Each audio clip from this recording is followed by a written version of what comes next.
Welcome back to the deep dive. Glad to be here. Today, we've got, a really interesting set of articles and reports all about AI and the broader world of tech. And, we're going to try to extract the most insightful and impactful developments that we can find. For sure. So, you shared a really cool global roundup of AI and tech breakthroughs. Yep. And then you've also got summaries of AI and tech news from March 12th to the 15th, 2025.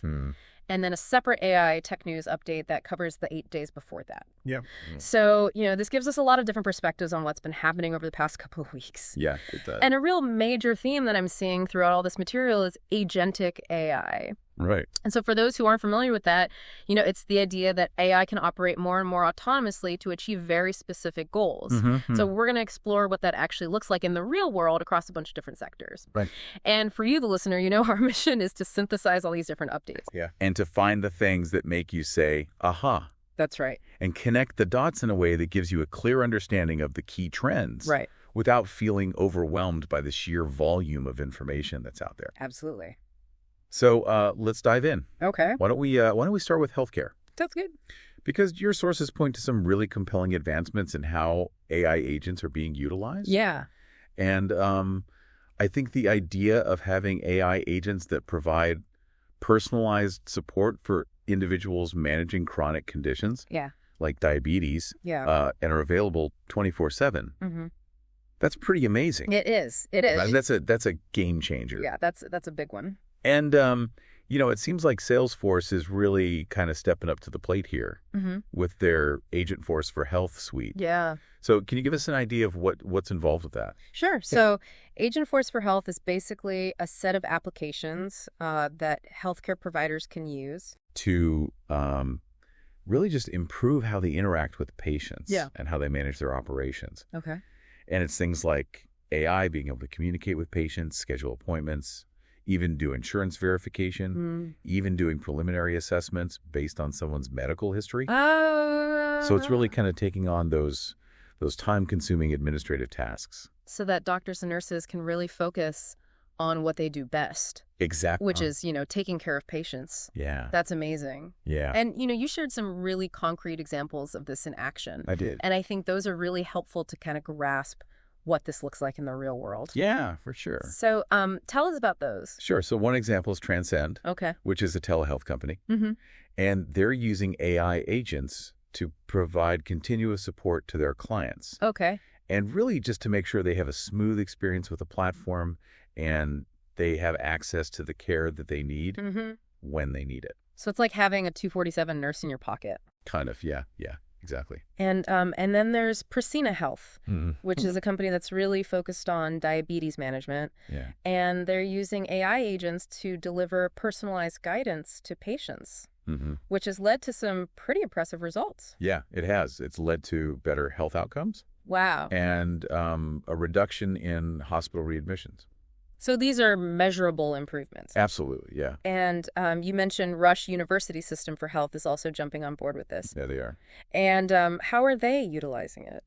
So they're using AI agents to increase patient engagement. Okay. And also to really kind of coordinate the care that patients are receiving. And that's led to higher patient satisfaction. Wow. Which is obviously a good thing.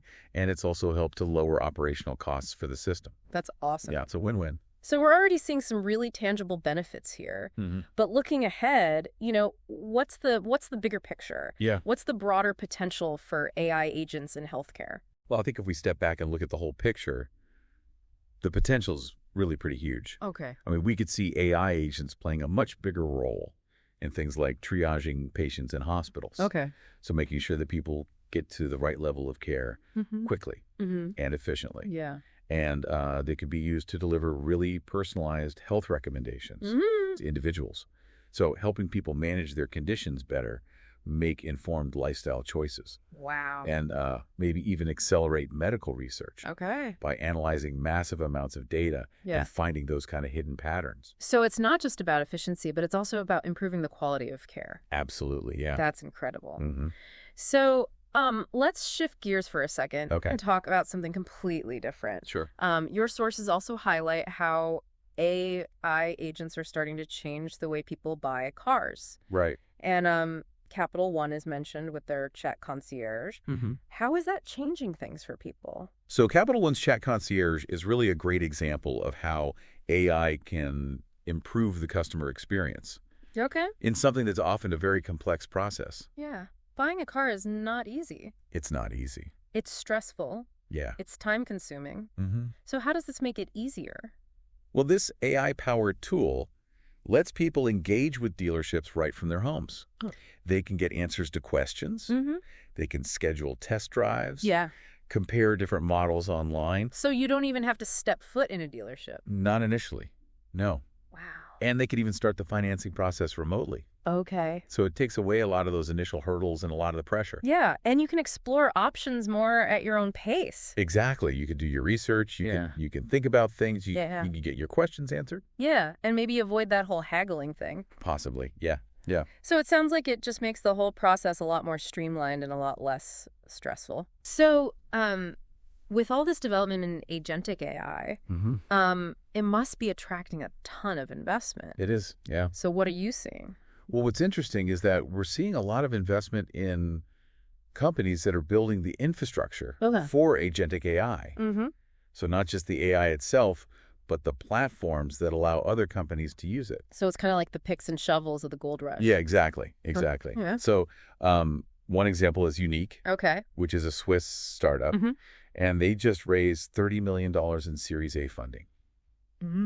Okay. Yeah. And they're building a platform that lets financial institutions integrate agentic AI solutions really seamlessly. And what kind of solutions are we talking about here? So they offer 25 different off-the-shelf use cases for things like automating back and middle office functions and improving customer service. So this could be anything from fraud detection to answering customer questions. Exactly. Yeah, yeah. And they've also brought on a new chief product officer. They have, Dana Ritter. Okay. And what's interesting about him? Well, he was instrumental in developing Google's early agentic web technology, Duplex, on the web. I remember that. So he brings a lot of expertise to the table. So what's the big draw for financial institutions to adopt a platform like this? Well, I think it comes down to three things. Okay. One is increased efficiency. Okay. Because they can automate a lot of those repetitive tasks. Two is cost reduction. Makes sense. And three is better customer service. Yeah, because you can have AI agents that are available 24/7. Exactly. And they can provide really personalized support Yeah. and quick responses. So it's a win-win-win. It is, yeah. So, of course, the engine powering all this AI development is AI chips. Right. And, you know, your sources indicate that NVIDIA is still kind of the king of the hill here. Yeah, they're still dominating. And they had another quarter of just huge financial results, driven largely by the demand for their Blackwell series of chips. Yeah, those are the workhorses of AI right now. Yeah. I mean, these are the specialized processors that are driving most of the cutting-edge AI systems. Exactly. So what is it about the Blackwell architecture that's making it so successful? Well, it's been specifically designed to accelerate both the training of AI models and also the inference, which is when the AI actually uses what it's learned to make decisions or predictions. So it's both the learning and the doing. Yeah, exactly. And that speed and efficiency is really crucial for pushing the limits of what AI can do. Yeah. But, you know, it's not just about NVIDIA's success. Sure.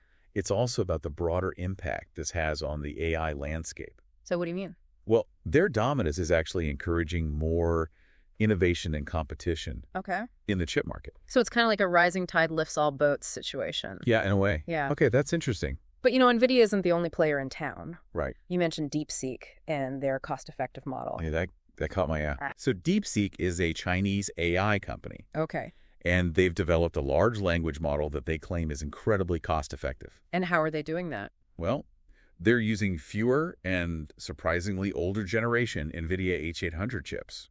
So they're not using the latest and greatest. No, they're not. And they're still getting good results. That's what they're claiming, yeah. So this kind of challenges the idea that you need the absolute most powerful hardware to do state-of-the-art AI. Exactly. And it raises some interesting questions about the current state of the AI chip market. Yeah, like who's really in the lead and how accessible is this technology going to be? Exactly. Now, let's talk about software for a minute. Okay. Because there's some really interesting developments there, too. Yeah, there are.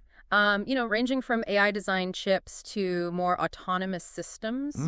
So let's start with the AI design chips. Okay. Because this is a really cool idea. Yeah, it is. So you mentioned researchers at Princeton and IIT Madras who are using this inverse design method. Yeah. And what's that all about? So instead of human engineers designing chips from the ground up, they're using AI to do it. So it's like the AI is the chip architect. Kind of, yeah. And how does that work? So the engineers will set the performance characteristics that they want. Okay. And then the AI will actually generate the circuit designs. So they're basically giving the AI a goal and saying, figure out how to get there. Exactly. Wow. And this could lead to some really efficient and powerful chips. Okay. That are specifically designed for very specific applications. So this could be anything from, healthcare to finance to manufacturing. Yeah, it could be medical devices that can process data in real time or financial systems that can detect fraud really quickly.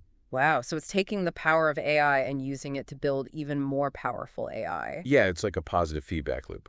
That's really cool.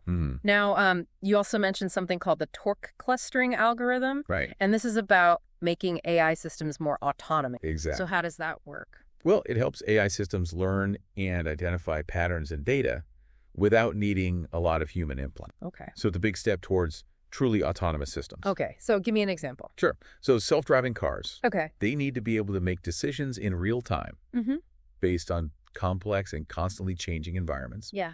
Or think about robotic assistants Okay. that can learn new tasks on their own. Or even personalized learning platforms that can adapt to how someone learns without being explicitly programmed to do that. So this is really kind of like the next level of AI. It is, yeah. It's about making AI more self-sufficient. And more adaptable. Yeah. And then there's what fixes screen sense technology. And is that aimed at making software more user-friendly? It is, yeah. Okay, so tell me about that. So ScreenSense is an AI technology that's designed for digital adoption platforms. And it uses a special kind of AI model that can understand and interact with graphical user interfaces, or GUIs, in a way that mimics how a human would use them. So it's like having an AI guide built into the software? Yeah, kind of. Okay, and what's the goal of that? Well, the goal is to make software easier to use and more efficient by providing guidance and support right within the application. So it's like having a built-in tutor. Yeah, in a way, yeah. That's amazing. Now, moving beyond the core software, you also highlight some AI tools that are enhancing very specific experiences. Yeah. And these range from sound manipulation to advancements in motorsports. So why don't we start with the sound manipulation, because this is really cool. Yeah, it is. So you mentioned Professor Shyam Gullikota at the University of Washington and his work in AI-driven sound innovation. Yeah, he's doing some really groundbreaking stuff. So tell me about it. So his technology can isolate individual sounds within a noisy environment. And then it can position those sounds spatially for the listener. So it's like being able to filter out all the background noise and just focus on one conversation. Exactly. Wow. And it can even allow for selective hearing. Okay, so what does that mean? Well, you could imagine being able to adjust the volume of different instruments in a musical performance. Wow. To create your ideal mix. That would be amazing. Yeah. So this has huge potential for creating really personalized audio experiences and also for helping people with hearing impairments. Yeah, absolutely. That's incredible. And then you mentioned this partnership between Chip Ganassi Racing and OpenAI. Yeah, that's a really interesting one. So how are they using AI in motorsports? So they're exploring how AI can be used to analyze all that data that's generated during races. Okay. To optimize car setups, predict race outcomes. Wow. Even provide real-time assistance to the drivers. So it's not just about the car, it's about the strategy too. Exactly, yeah. That's really cool. So, from the world of sound and speed, let's move on to robotics. Okay. You highlight some pretty amazing advancements here. There are some, yeah. Including robots that can recover from falls and biohybrid drones. Yep. So let's start with the robots that can recover from falls. Okay. Because this seems like a really big deal. It is, yeah. For making robots more practical. Exactly. So tell me about it. So they've developed this new learning framework. Okay. That allows humanoid robots to get back up really quickly after they fall. And why is that so important? Well, it makes them much more robust. Okay. And reliable. Yeah. In real-world scenarios. Because in the real world, things don't always go according to plan. Exactly. Things happen. So this is really important for things like disaster relief, healthcare assistance, even space exploration, where robots might encounter unexpected obstacles. So it's about making robots more resilient. Exactly. Wow. And then you mentioned this biohybrid drone that uses silkworm moth antenna for navigation by smell. Right. So tell me how that works. So they're basically taking biological sensors and combining them with artificial systems. So in this case, they're using the antenna from a silkworm moth, which are incredibly sensitive to smell. And why is that useful? Well, the drone can use that sense of smell to navigate. Wow. So it can be used for search and rescue operations, environmental monitoring, even detecting gas leaks. So it's like a robotic bloodhound. Kind of, yeah. Wow. So we're seeing robots become not only more resilient, but also, drawing inspiration from nature for new capabilities. Absolutely, yeah. That's amazing. So let's talk about quantum computing now. Okay. Your sources highlight some really exciting progress. There is, in developing new chip architectures and also Amazon's entry into this field. Yep. So let's start with the new chip architectures. Okay. Because there's this new ocelot architecture that uses cat qubits to reduce errors. Right. And this is a big deal, right? It is, yeah. Because errors are one of the biggest challenges in quantum computing. Exactly. They're really hard to control. So how does this new architecture help? Well, cat qubits are basically a new type of qubit that are much less susceptible to errors. So they're much more stable. And what does that mean for the future of quantum computing? Well, it means that we could be much closer to having practical quantum computers that can be used to solve real-world problems. In areas like drug discovery and material science, it's incredible. And Amazon has also entered the quantum computing race. They have, with their own ocelot chip. Right. And is this a similar approach? It is, yeah. They're also focused on reducing errors.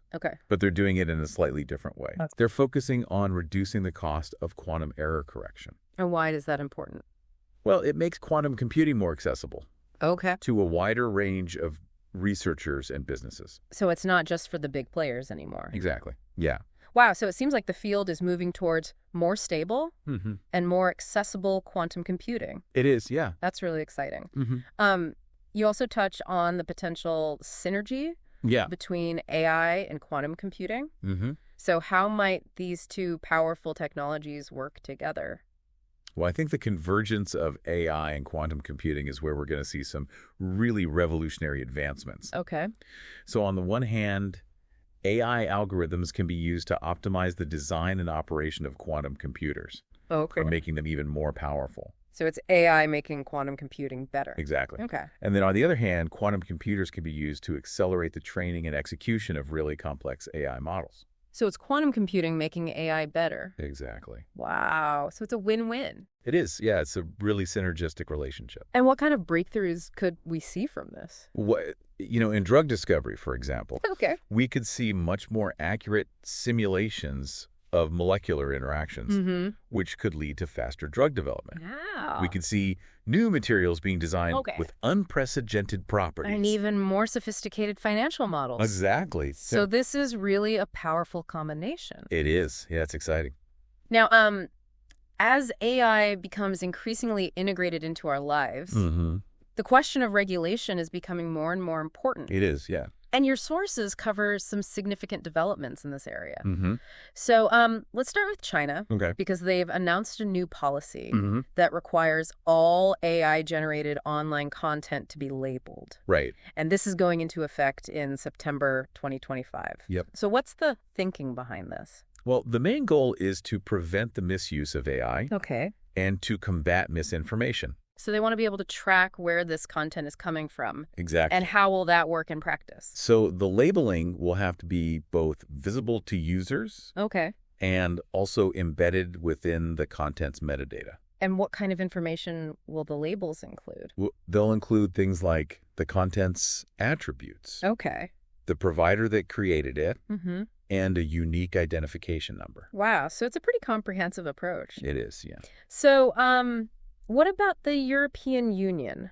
Because they're also working on their own AI regulations. They are, yeah. The EU AI Act. And how is that progressing? So they made some good progress. Okay. They've banned certain AI practices. Like what? Like social scoring. Okay. And some applications of facial recognition. So they're taking a risk-based approach? Exactly, yeah. But they've also hit a bit of a snag. They have, yeah. With the AI Liability Directive, which is about assigning legal responsibility when AI systems cause harm. Yeah, and that's a really tricky issue.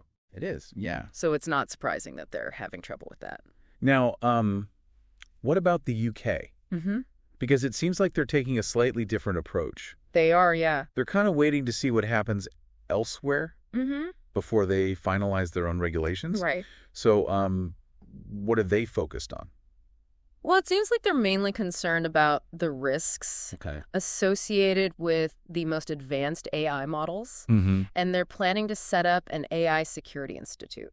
To test these models. Exactly. Yeah. So they're being a bit more cautious. Yeah, I think that's fair to say. And then here in the U.S., the IRS has decided to hit the pause button on some of their technology modernization plans to really assess how to best integrate AI. Yeah, it's a smart move. Because AI is changing so rapidly. It is. That it's important to take a step back and make sure you're on the right track. Absolutely. So it's clear that governments around the world are really grappling with how to regulate this technology. They are, yeah. And each region is kind of taking its own approach, but it's definitely a conversation that's going to continue. Oh, yeah, it's just getting started. Now, you also provide a snapshot of some recent AI model and framework releases, and also some new tech products that have launched in the past 8 days. Right. So let's start with the AI models and frameworks. Okay. Because OpenAI released GPT 4.5. We did, yeah.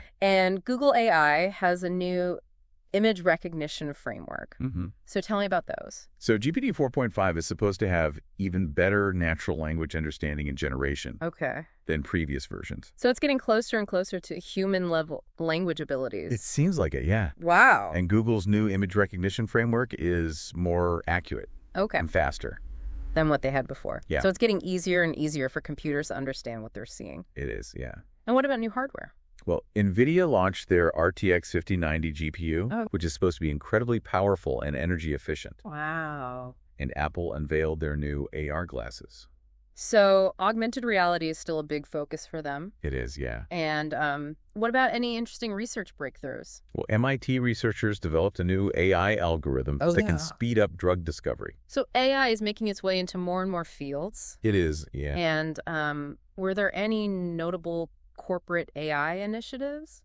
Well, Microsoft acquired an AI startup that specializes in natural language processing. So they're beefing up their AI capabilities. Yeah, it seems like it. And Meta is partnering with some universities for AI research. Right. So collaboration is still really important in this field. It is, yeah. Now, going back to the March 12th to 13th timeframe, you mentioned a report about AI in simulated air combat. Yeah. That was an interesting one. So tell me about that. So apparently researchers in China have developed an AI system that can defeat human pilots. In simulations. Yeah, in simulations. So how is it doing that?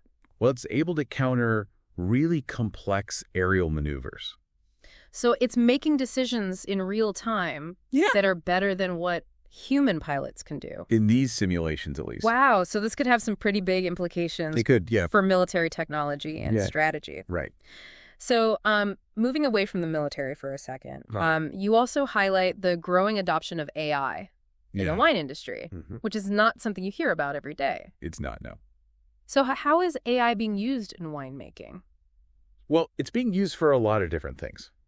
Like supplementing labor in the vineyards, optimizing vineyard management, improving quality control.